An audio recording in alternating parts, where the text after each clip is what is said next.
My name is Aaron Sandiford, and I'm a political reporter at the Nebraska Examiner. This is our podcast on Nebraska's 2024 Senate races, Picking Corn.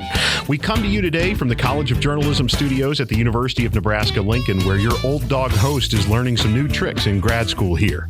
Our guest today is retired Air Force Lieutenant Colonel Glen Weaver. He is challenging appointed U.S. Senator Pete Ricketts in the GOP's May 2024 primary. You might know him from the 2022 House race in eastern Nebraska's 1st Congressional District. After Jeff Fortenberry resigned, he put his hat in the ring. The people chose former Speaker of the Legislature Mike Flood, but Weaver got a taste for running for public office and decided he wanted another shot, this time for Senate. Welcome, John. Glad you could join us today on campus. Aaron, thank you so much for having me. I appreciate your time that you've devoted to this. Absolutely. Glad to do it. Now, talk to us a little bit, if you can, about what happened during that first race that made you want another chance. Oh, geez, that's a great question. So, retired from the Air Force almost 2 years ago. Got in the congressional race just because of the pullout of Afghanistan. I spent 22 years in the military, multiple combat tours to Iraq and Afghanistan, and the way we pulled out of there was just really, a bad look on our country and people that have served our country. And I thought myself, we need more veterans stepping up to serve. Threw my hat in the ring there. And then what transpired with Representative Fortenberry was sort of unforeseen when I decided to run. And then got the political bug and just wanted to serve our country. I think we're at an influx right now in our country and a lack of leadership at the national level. The approval rating of our senators and congressperson are very, very low right now. And I think we need courageous leaders to step up and serve. And there's an open Senate seat here in the state of Nebraska. And for the time being right now, I'm the only one running against the incumbent. I tell people he's running against me because neither one of us have been elected. So that's why I got into this. We need courageous leaders stepping up to secure our country, support our military, and support Nebraska's agriculture. That's why I'm in this. And why specifically the Senate? Why run against a GOP incumbent and two-term governor? Yeah, that's a great question. So I have extensive national security experience, which a U.S. Senator would deal with. I have extensive agriculture experience, grew up on a farm, have a degree in agriculture. And yeah, I'm running against an incumbent, but it's an appointed incumbent. And I interviewed with Governor Pillen and wasn't selected for various reasons, one of which I think probably has to deal with $1.5 million that I didn't have to contribute to his campaign. But it's an open Senate seat. He is an incumbent, a two-term governor, but I think he doesn't have the experience to be an effective senator for the state of Nebraska and to secure our country. And I'm sure you've heard this question before, but why run against Ricketts instead of Deb Fischer? Well, that's another good question. I get that question all the time on the campaign trail. So I'm running in the Class 2 seat. So there's 2 years left on Ben Sass's term, and it's an open Senate seat. Neither person has been elected. I haven't been elected. Pete Ricketts hasn't been elected. So I figured, and it gives the people 2 years to see my leadership if they want to commit to another 6 years. So I figured it's the open seat. When elected, I'll have 2 years to serve. And if, the people like what I'm doing, they can vote me in for 6. But that's why. And for folks who are hearing a little bit of laughter in the background, you've brought a little guest with you today. Who do you have? That's my campaign manager, Anders. He's 18 months. And so my full-time job is running for the United States Senate, traveling the state and bringing him along with me. So first thing I get when I'm out campaigning and he's not with me is, where's my son? They don't care about me, but yeah, it's a joy being a father. I'm a family man and focused on saving our country. Well, it's kind of funny. As a father of 2 daughters, I've been in a lot of circumstances where my daughters have had to come with me to political events. I usually get the eye rolls now. It's much better when you get the laughter. And maybe a few more votes. Who knows? There you go. You've been pretty critical of the process by which Governor Jim Pillen appointed Ricketts to the Senate. Why? What is it that you think happened? Well, it's our democracy is based on what, in our constitutional republic is based on service to the people. And I serve my country for the people and our nation and our Constitution. And I think the way it played out and the appointment played out was against what our Constitution stands for and what the values of Nebraskans stand for. There was a perceptions of impropriety there. I mean, the way, Pete Ricketts told President Trump to stay out of the race, the amount of money that he gave to Jim Pillen, the amount of money that he gave to PACs to attack Charles Herbster at the last minute, really show a little bit of impropriety there. And the timing of Senator Sass's resignation, the timing of the money that was given to the NRSC by his mother and father before Sass resigned, the amount of money that was given to DeSantis, how fast Senator Sass was appointed president of the University of Florida. And then the timing of Jim Pillen's election, along with the appointment to the Senate, all happened, coincidentally or not, right in a perfect amount of time of about 3 months. And so I just think that's not what the people signed up for. That's not what our Constitution is about. And so I just think it was a little bit underhanded, the way the whole thing was done. So I'm standing up for the Constitution and the people. And I can tell you right now, the people in Nebraska are not happy. They're aware of what happened. And so 2024 is the year. And what do you think, how many Republicans do you think would be in this race right now, if not for the appointment? That's another, well, if not for Pete Ricketts' money and the political machine that he's built over the last 10 years, I think there'd be a lot more. Let's take examples here. We have open Senate seat in California. You've got 30 people running, around 30. Okay, so you got an open Senate seat in Michigan. There's about 25 people running. But in Nebraska, we have an open Senate seat and we have 2 people, the person in the seat and me. So when you look at this objectively, you got to think, and there's nothing different between a senator in Nebraska and California. They both have 1 vote. They have the equal say. And so why is that? And it's because Pete's built a political machine in the state of Nebraska to deter anybody else from running. He's given millions of dollars, which I think you've reported on. And by giving them money for their campaigns and their causes, he's deterred them from good people entering the race. So how, if at all, would you represent Nebraskans and Republicans differently than Ricketts? Well, I'd be connected to the people. I've been traveling the state extensively right now, seeing the people, meeting with the NEGOP, focusing on the people. And I would get out, see the people. I'd serve on a term limited basis. I've got experience in national security and agriculture that I'd fight for. And I'm a man of the people, and I'd get out and see the people, and not stay with the country club folks in Omaha. And I also wouldn't use my influence or my position to influence elections in Nebraska, up or down ballot. Understood. This is going to sound a little bit like an unusual question while you tend to him. What, if anything, of Pete Ricketts' record do you like? Oh, geez. Well, he's not a Democrat. I mean, I think he didn't do as much as he could have with the abortion thing. He was a governor for 8 years. We only got to 20 weeks. The people get in charge, and we've got it down to a 10 or 12 week ban, depending on how you look at it. Second Amendment, he wasn't able to do anything on that. The people take charge. The second house takes charge, and Senator Brewer puts the Second Amendment, back in place. So, I mean, I guess I would say he's not a Democrat, I guess. What would be your top goals as a United States Senator? What would you make your top goals? Well, my number one goal certainly would be securing our country. We've got to secure our borders, our open borders at our southern border. Under the leadership of Joe Biden, or lack thereof, has let 7 or 8 million people in our country. And number one priority is absolutely going to be securing our border, supporting our military, supporting our agriculture. So number one priority is securing our country's border and decreasing inflation, stopping endless wars. I served 20 years in an endless war in Afghanistan, and what we have going on in Ukraine. And Pete Ricketts is signed up to get Ukraine part of NATO, which would send American Nebraskans to fight for the Donbass. And I'm just not on board with that. I'm going to stop endless wars and decrease federal spending and decrease the deficit. And obviously you've made mention of this, but there is a group within the Nebraska Republican Party that believes the party's base wants something different from its GOP candidates than its current top office holders provide. Are you one of them? If so, why? And if not, why not? Yeah, that's a great question. So I'm involved with the NEGOP quite a bit, and I know Eric Underwood. I know all the players there. I would just say that the lack of involvement, and this is what Eric Underwood has said, the lack of involvement of our top elected officials in the Republican Party is lacking. And so, I'm going to be one that shows up for the Republican team, is a team player, shows up for the people. And I think their biggest concern is he's since he's not in charge, he then now leaves and alienates the party. As one of the people that the NEGOP has been openly critical of is your former coworker at Offutt Air Force Base, U.S. Rep. Don Bacon, who represents the Omaha area in the House. Former President Donald Trump and some of his supporters have actively courted a primary challenger for Bacon. What do you think about those efforts, and how do you see his service?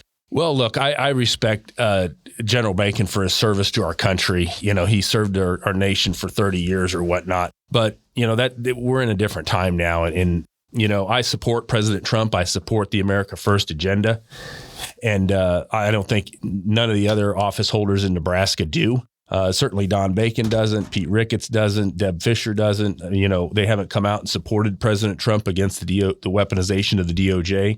But, a primary challenger in District 2, I'm really focused on the state of Nebraska. And so what I have to say about, Don Bacon's race is, I'm fighting my own race. I support President Trump. I'm concerned with some of the things Don Bacon has voted on, but I'm focused on the national state of Nebraska and the race that I'm running. Understood.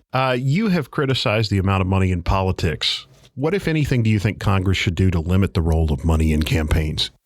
Well, that's a great question. I certainly would stop, PAC money coming in, and candidates being able to route money through the NRSC and buy endorsements and that type of thing. I don't really want to control people's money too much, but it needs to be more transparent. So when people, buy offices, the electorate is able to see where they're coming from. And then hopefully more people will get engaged in politics and be able to see through that, like they are now seeing through with Pete Ricketts using his money to buy influence and buy elections and buy Senate seats in Nebraska.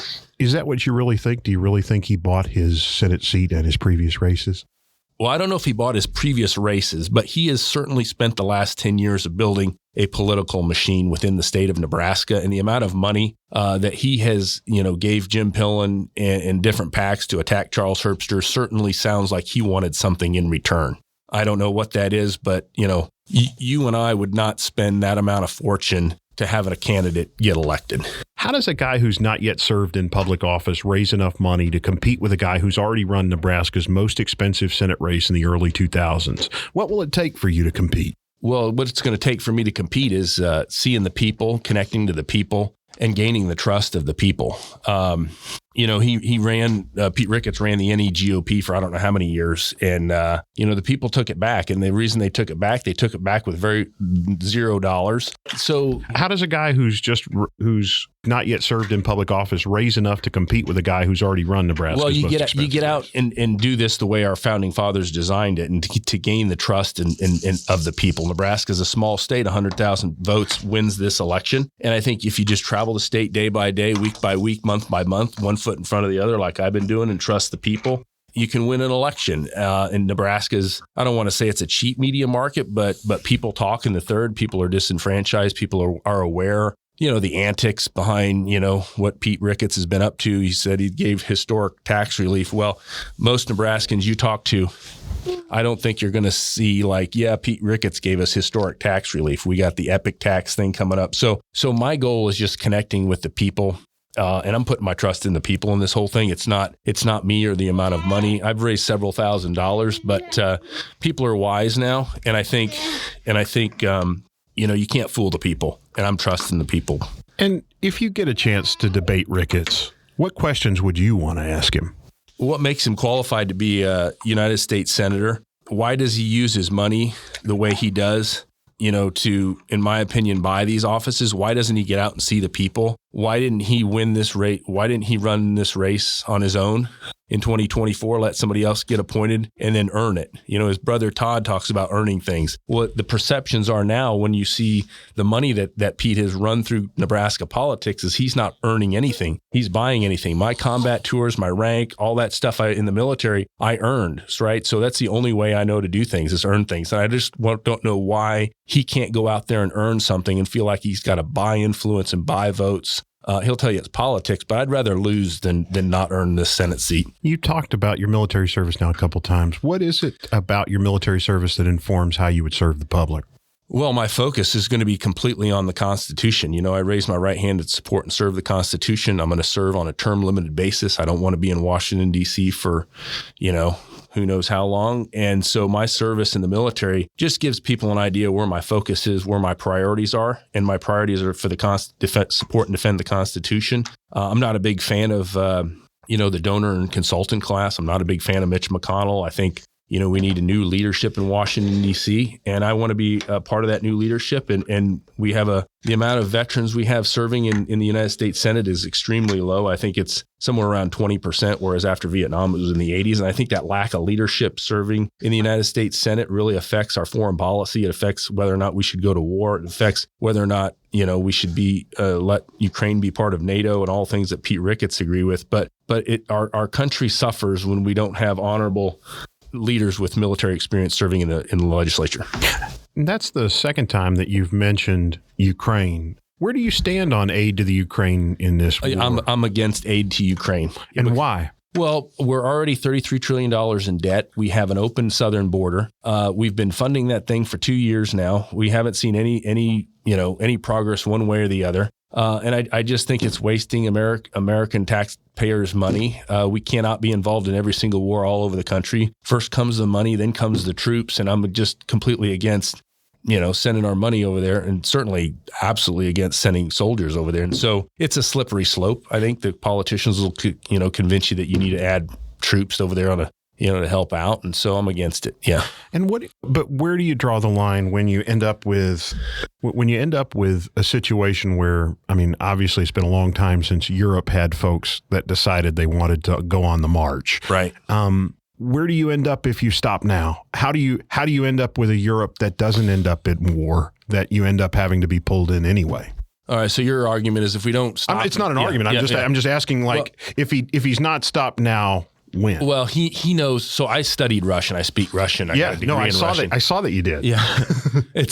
And so he knows the gray area. Putin knows the difference between a NATO country and a non-NATO country. And he took Crimea under President Obama's term. We didn't do anything. Now he's taken Donbass. And so he knows the difference between attacking and going after a NATO country and a non-NATO country. And ultimately, it's up to the Europeans to step up and try to do what they can to stop him. It's their own backyard. But the Europeans want America to come and save the day. And I'm a sort of an America First policy. And with $33 trillion in debt and an open southern border, it's difficult for me as the next U.S. Senator in Nebraska to say, yeah, I think we should send another several $1 billion to Ukraine. I understand. The folks on the other side will often argue that there is already talk from Putin's folks, and there always has been, about trying to reunite some of the other Soviet satellite states that are now in NATO. How do you keep a guy who has already shown he's willing to try to recreate the old empire, the Federation? How do you keep a guy who's already talking about that and starting to make actions to do it? Well, you build partnerships with those nations that, like we already have in Estonia, Latvia, and Lithuania. You build partnerships, training partnerships. You send military. You do exercises over there to deter Putin from invading Lithuania. But I think ultimately he knows the difference between Ukraine and Lithuania. Okay. And I don't think we like to do this mirror imaging thing. We think Putin thinks the way we think, and he doesn't think the way we think. But I think ultimately, if he were to roll into Lithuania, then that's a completely different game. Okay. And what about aid to Israel? What do you think about that and why? Now, that's a great question. I've talked to Nebraskans and asked their questions on that quite a bit. I support aid to Israel. It's a I fought terrorism in the Middle East for 20 years, off and on, multiple deployments. And I think unless you deal with the terrorists there attacking Israel, sovereign nation, and then if you look back to biblical times, God has always protected the Israelites. And I think, in our situation in America, we have to protect the sovereign nation of Israel to the best we can. I wouldn't support sending troops over there, which I don't think we need to, but I think certainly military enablers like intel, logistics support is something we should certainly help them out with, and I think we are. And when you talk about your faith, how does your personal faith inform your politics? That's another good question. I would say my commitment to America, my commitment to the serving the Constitution is sort of the underlying basis of why I want to serve here. But ultimately, God is in control. I'm a Christian, but I realize others out there that might vote for me or support me in Nebraska might not be Christians. And all I just want to say is, I always look to God before I do something. I'm in prayer about it. And just to see if this is His will, and then also take, do what I can in a worldly view, in a worldly manner, and step forward and put one foot in front of the other. So, Yeah, I mean, I'm focused on what God wants me to do, and I'm trying to listen to Him as best I can. And how would you represent some of those folks that believe differently? How do you think you'd be capable of representing folks that believe differently than you? You mean spiritually or well, if they don't share the same faith, I mean, as an American senator, you're going to be representing a whole bunch of people who believe. I would say my underlying focus is the Constitution, and I will uphold our Constitution, the laws of our land. Being a Christian is just is sort of who I am. But, I respect all people. I am not judgmental about people that are not Christians or are Christians, or how way people act. That's up to God. But I'm here to serve the people of America and our Constitution. What are you hearing from Nebraskans and Republicans that they want from their elected officials but are not receiving? So Nebraskans want somebody that's going to show up, that's going to be honest, that has integrity and be transparent and not tied to the establishment. They want a populist in Nebraska. They want somebody that they can identify with, that shows up, that has humility, that wants to serve them on a term-limited basis, and not somebody that wants to build a fiefdom.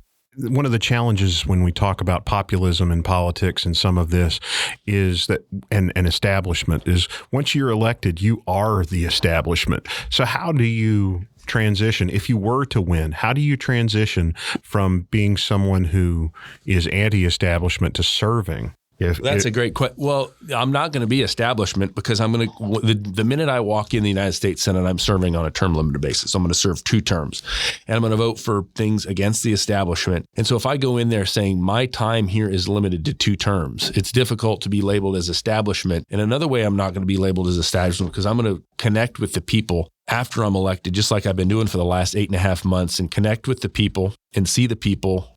And if you're connected to the people, see the people, and don't rely on lobbyists and donors, and I mean, donors are important, don't get me wrong, but if I'm focused on serving the people and their interests in Nebraska on a term limited basis, and fighting against the things that I told them I'm going to fight for, securing the border, America First policy, those type of things, I think it'd be very, very difficult for them to say this is an establishment guy. But how do you build power and relationships in a Senate that is octogenarian largely and is built on longevity as kind of the marker for any kind of influence or power?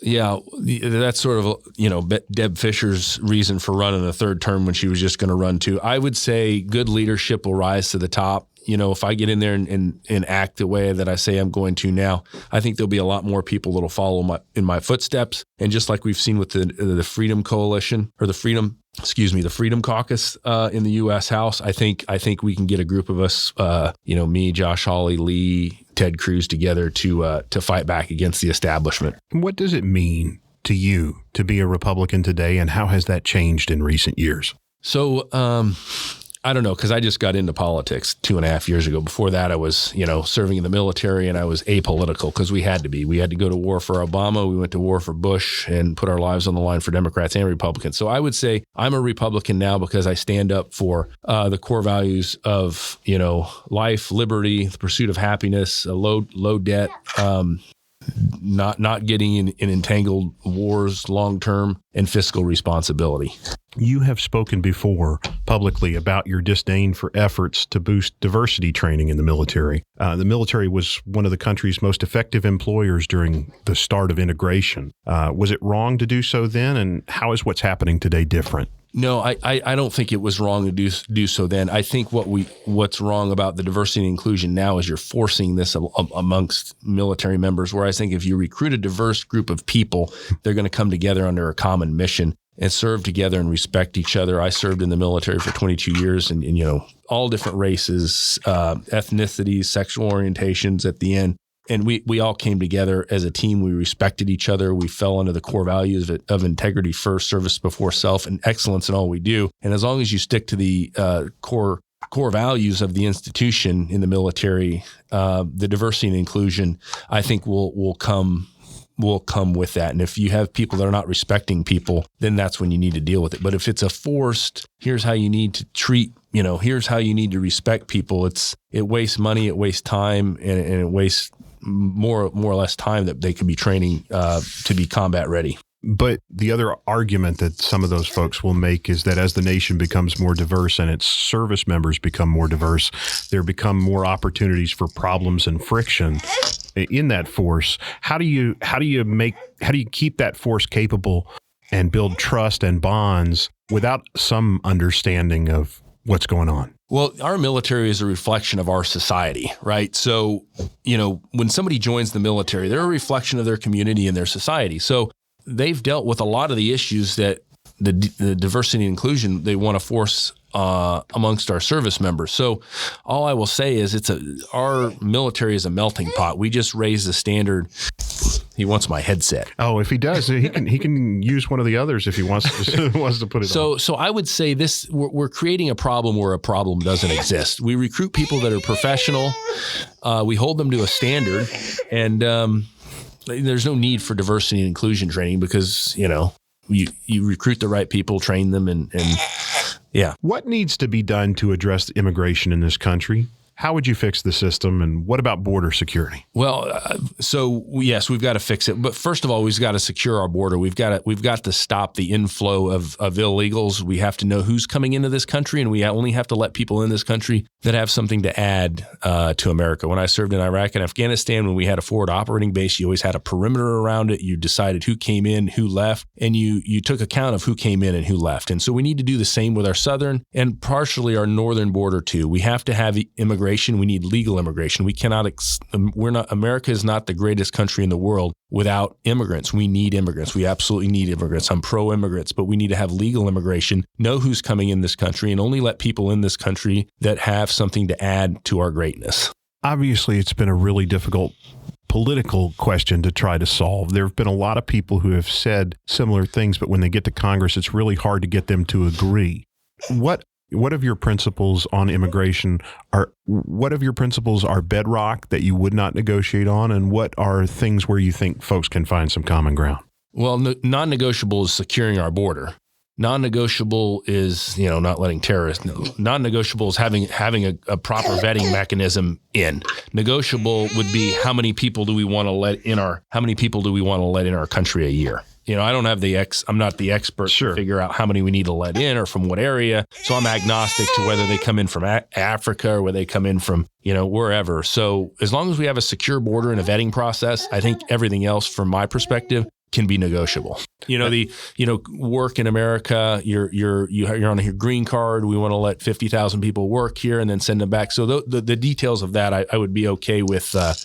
I would let some room for discussion. What about voting by mail? Obviously, you've made some posts about that. What do you think about voting by mail, and how would you like to see the federal government address it, if at all? No, that's a good question. I think our elections should be run by our states. I think our government, our national government here has gotten way too big.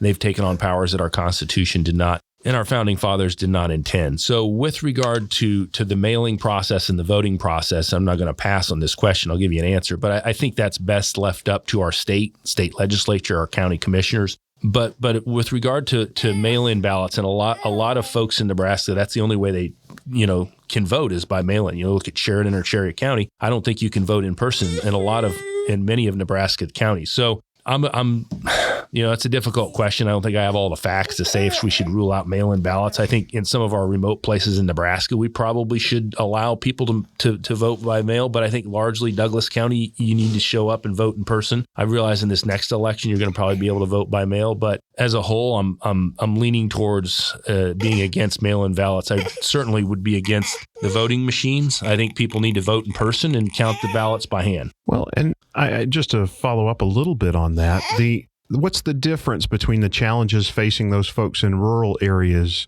and the challenges facing poorer folks in urban areas that maybe can't get a car or get a bus to get to the polls on time in a reasonable fashion? Well, I think the distance traveled in Cherry County and Douglas County is quite different. There's a public transportation system in Douglas County and Lancaster County that there's not, in Cherry County. So I think that the vast distances is probably the biggest argument against that. For as silly as it sounds, talk to me a little, if you can, about when you look at the most recent election. Obviously, there are a number of America First Republicans that have talked a lot about whether or not they believe the 2020 election was run fairly. What do you think of the 2020 election? Was Joe Biden elected? Well, there we go. There's the red. I would say, yeah, I'm focused on 2024. There were some irregularities in the 2020 election. I think the way our system is set up now with things and gerrymandering, it's difficult or easier to cheat in one or two counties across America to win the presidency. I would certainly say that we have to let our states get control of election security and, have them deal with that. I'm looking to 2024 to get a Republican president elected.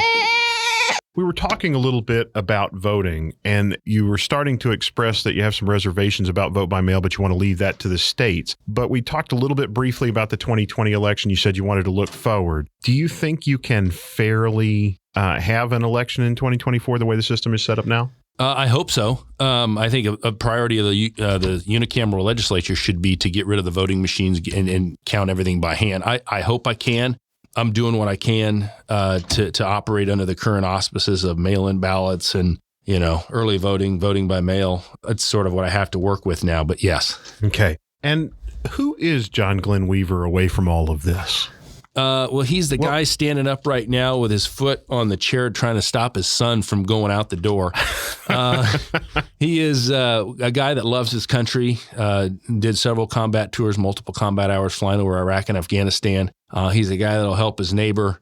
He's not from, I've been blessed with the money that I have. I'm not, personally wealthy. I try to help people when I can. I'm trustworthy, but I realize I got to earn the people's trust too. I love to fly airplanes. I love my family. I love hanging out. I love taking pictures. And so just an average, everyday guy that, is trying to help America. And how would your friends describe you? How would your friends and family describe you? Oh, man, a little bit impatient sometimes, hard worker. Let's see, that's a good question. Just an overall good guy, fun-natured, lives every day like it's my last. I had cancer 10 years ago. So, I realize how short life is on this earth, and you just have to love and respect everybody you come in contact with, treat everybody with respect. Never know when your last, never know when this is your last day, and just do whatever you can right now.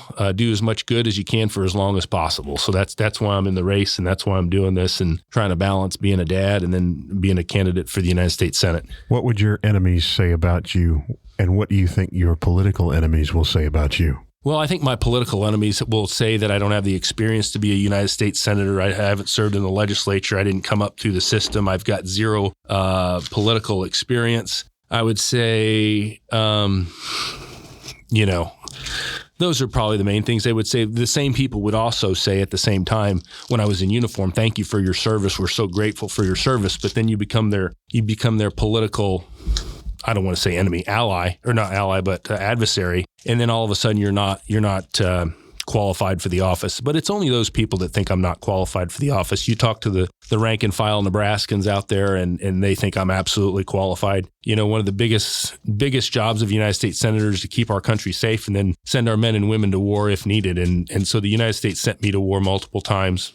And so I take that very, very seriously, and that's the most important decision I'll ever make in the United States Senate. I hope I never have to make it, but they can know that if I do make it or don't make it, that I have been in the shoes of the soldiers who are going to go down range to deploy and potentially die for their country. So, what defines your character? Pretty much the way I live my life. My faith in God, faith in humanity, and service to our country defines my character and who I am, and it's not going to change. And the day I walk in the Senate, I'm going to have a end date of when I'll leave. And just before we wrap up, I always ask this question. People always laugh about it. But what was I not smart enough to ask you about that you wanted to be sure to share today? Oh, geez, I don't know. 25 years in the business, Aaron, you've done pretty well. I have no political experience until running now. You're a very smart guy. I think you've asked me all the great questions. I just hope that you would, hold people accountable, hold others accountable running for the office, ask them tough questions, and ask me the tough questions like you have today, and just be transparent, and which I think you have, and No, I mean, people want to know about me. They can go to my website, weaverforsenate.com, and reach out to me directly, and I'll call people. But thank you so much. Thank you. Thanks again for joining us today, John, and thank you all for listening. We hope you've enjoyed the conversation, and see you next time on Picking Corn.